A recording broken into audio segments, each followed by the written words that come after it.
Et si, demain matin, en croisant le regard de quelqu'un dans le métro, une voix étrangère s'imposait dans votre tête? Pas un murmure imaginaire, pas une impression vague, non.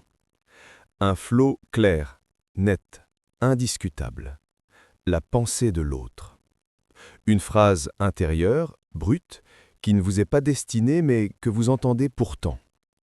Au début, vous croyez rêver, mais quand cela se répète avec le voisin, puis le collègue, puis l'inconnu dans la rue, l'évidence tombe.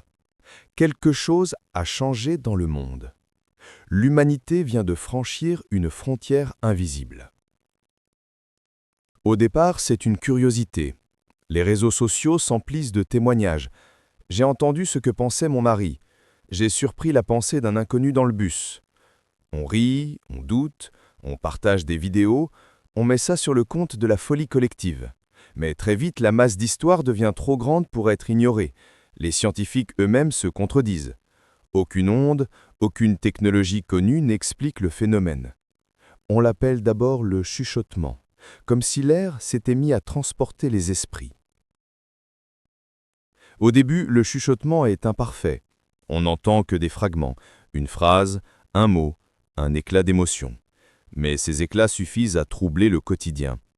On découvre la vérité nue des autres. La caissière du supermarché pense « J'en peux plus de ce boulot ». Le policier en souriant songe « S'il savait que je le soupçonne ». Et surtout, les proches ne sont plus les mêmes. Les couples réalisent en quelques jours des rancunes jamais avouées, des désirs inavouables, des mensonges cachés.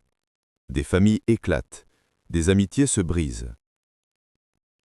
Puis, le chuchotement se renforce. Les voix deviennent plus précises, plus continues. Ce n'est plus un hasard, c'est une capacité. Chaque être humain, en croisant un regard, peut percer une partie de l'esprit en face. La société vacille. Comment continuer à négocier, à séduire, à enseigner, quand l'autre lit vos doutes, vos hontes, vos colères avant même que vous ne parliez?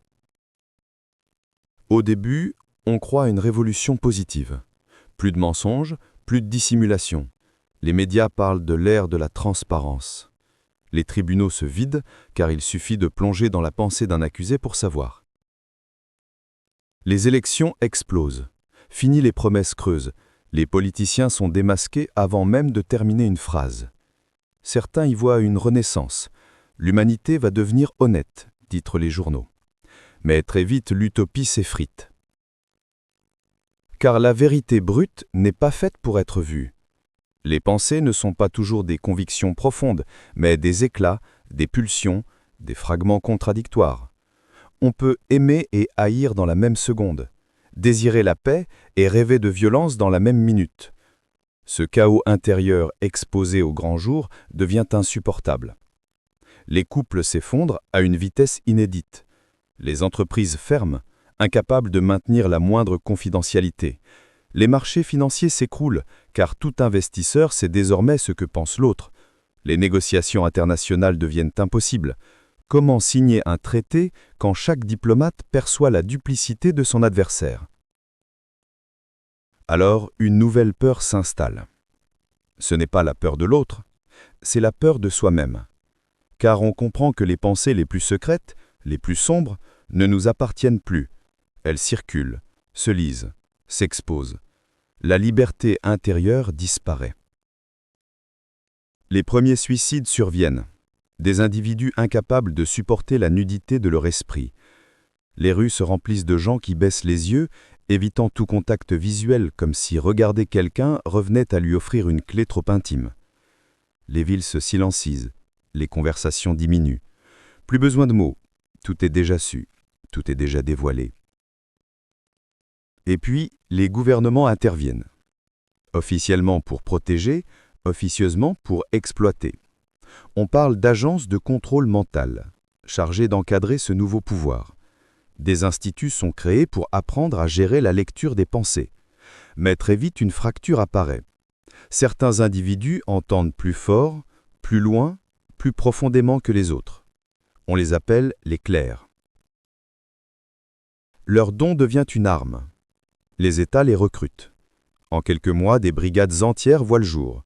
Les clercs sont utilisés pour interroger des suspects, pour traquer des dissidents, pour éliminer toute contestation.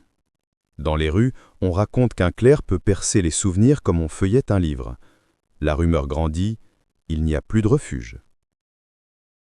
La dystopie s'installe lentement. Les citoyens s'habituent à vivre dans une peur diffuse. Dans les écoles, on apprend aux enfants à contrôler leurs pensées, à formater leur esprit pour éviter les fuites compromettantes. Dans les entreprises, des tests psychiques deviennent obligatoires pour les employés. Et à la télévision, les dirigeants sourient en répétant le même mantra. Grâce au chuchotement, nous vivons enfin dans un monde de vérité. Mais sous ce vernis, la réalité est sombre. Car le chuchotement n'est plus une capacité libre. Les gouvernements ont appris à l'amplifier, à l'orienter, à l'utiliser comme une arme de masse. Des réseaux d'antennes invisibles couvrent les villes. Chaque citoyen sait qu'à tout instant, ses pensées peuvent être scannées, analysées, enregistrées. On ne parle plus d'Internet, on parle du réseau mental. Dans les prisons, on ne torture plus. Il suffit d'envoyer un clerc sonder une mémoire jusqu'à ce que la vérité éclate. Dans les guerres, plus besoin d'espions.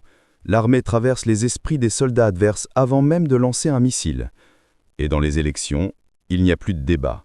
Les candidats qui osent défier le pouvoir voient leurs pensées les plus intimes diffusées publiquement, déformées, ridiculisées. La politique devient un théâtre de marionnettes transparentes. Et le pire arrive encore.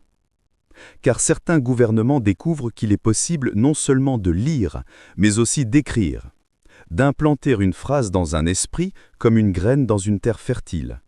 D'abord, c'est subtil, une idée fugace, une émotion légère, mais à grande échelle, cela devient une arme absolue.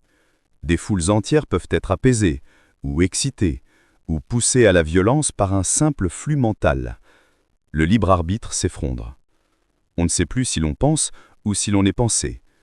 Des révoltes éclatent. Des groupes clandestins se forment, cherchant à protéger leurs esprits. Certains inventent des casques de métal, des drogues qui brouillent les pensées. On appelle ça les zones d'ombre.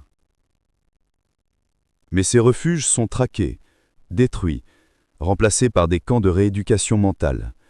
Alors une boucle vertigineuse se ferme. Le don qui devait libérer l'humanité est devenu sa cage.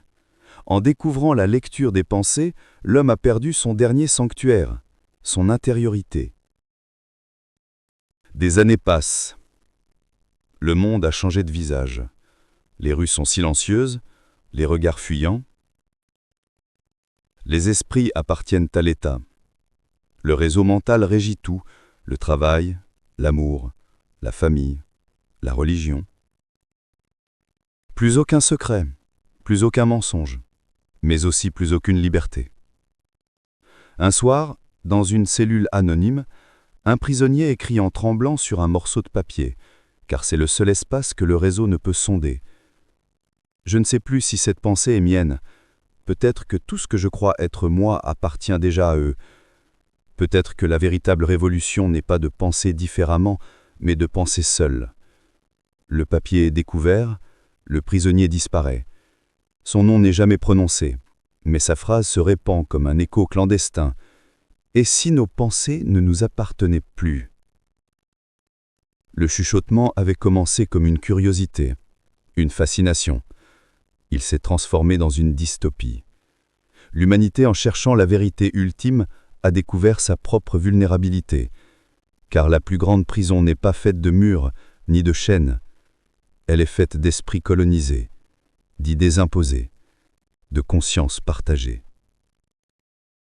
Et si nous pouvions lire les pensées des autres?